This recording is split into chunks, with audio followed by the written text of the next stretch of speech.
Mr. Secretary, you mentioned that you met with Kirill Dmitriev as well. In order to stop them from dragging their feet and dragging this on, is there anything that you said, perhaps not threats, but is there anything that you said you wanted to see concretely from the Russian side in order to peace?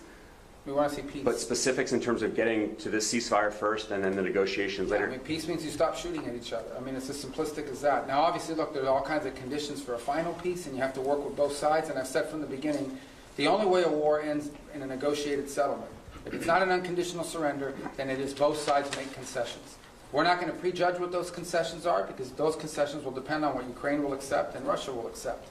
But we have to make concrete steps towards peace. What we're not interested in, and I'm not accusing them of this, I'm just telling you what we're not interested in is negotiations about negotiations. That we're not going to continue this forever. So none of it was threatening. I think it was more an explanation of, this is our timeline, and at some point it'll be clear whether you want peace or you don't want peace. And that time is coming. It's pretty short. At the same time, as you now have seen, members of Congress have begun to file bills to increase sanctions. So there is going to be growing pressure from Capitol Hill to impose sanctions that we're not going to be able to stop if in fact we're not making progress towards peace. All these factors have been explained in the nicest way possible. Hopefully he'll take that message back to Moscow, and it'll make clear that we need to begin to see real progress, or we'll have to conclude that they're not interested in peace. But let's hope they are, because I think it would be better for everyone. Are more talks planned? Well, we need to hear an answer to this. I mean, we're going to have talks as long as talks are about something. It can't be talks about talks.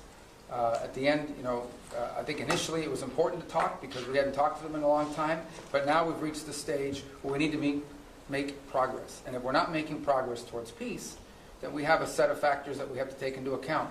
But hopefully we are going to make progress towards peace. I remain optimistic that we can. It'll be hard, it'll be difficult, but I'm optimistic that it can. Mr. Secretary, have the Russians done anything concrete to make you encouraged that they are truly interested in peace? And when you talk about timeline, I know you're not going to give a specific timeline, but are you talking weeks, or are you talking months?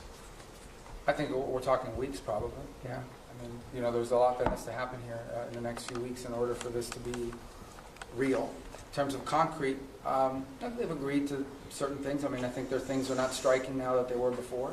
Obviously, both sides claim that the ceasefire is being violated, as typical of ceasefires like this. But that said, not concrete in terms of, are we closer to peace? We're closer to peace simply because we're talking to both sides, but we're not closer to peace because we have a deal on our hands to end this conflict. But we're going to know soon enough. That's my point I make everybody. People come, oh, well, Putin, you can't trust him. It's not about trusting Putin. It's not about trusting anybody. This is about actions. If you're interested in peace, you stop fighting. And you lay out the conditions by which you're willing to end a war. And they have to be reasonable conditions, right? Not crazy stuff. If you're interested in peace, that's what you do. If you're not interested in peace, then you sort of drag it out and you come up with excuses and you pull, and we know that, and we're not going to get pulled into that. But let's hope it doesn't come to that. Let's hope it, let's be optimistic that that's not the direction we're going. We're prepared if it is, but let's hope that we're not heading in the direction of this is just a delay tactic. Yeah, and also Ukraine, they believe that Russia is actually preparing to launch another campaign, a military campaign, as soon as the winter season ends. Do you have any reason to doubt that? That they're going to do what, I'm sorry? The Russians they are preparing to start another military campaign. Well, then we'll know they're not interested in peace. And at this very moment, they're targeting energy sites. Can I get a reaction to that? Targeting what, I'm sorry? Energy sites in Ukraine. Well, again, I get that means they're violating the ceasefire. That's not a good sign, But I think I would tell you this, that ultimately this is a war right now. Things are going to be blowing up in Ukraine and inside of Russia because there's still a war going on. That's what we're trying to end. Okay, if we have a true ceasefire, which is what we wanted, a complete ceasefire, nothing should be blowing up. But the Russians didn't agree to that. They wanted a partial. And then obviously when you get into these partials, it's one of the reasons why we didn't push for a partial. We'll take it because it's better than nothing. But one of the reasons why we didn't push for a partial, because there's always disputes about what are you hitting and what you're not hitting. But in the end, this is still a war, and we want it to stop. The fact that religious sites are being hit, or energy sites are being hit, or civilian sites are being hit, that's why war is a bad thing. And that's why the president wants to end it.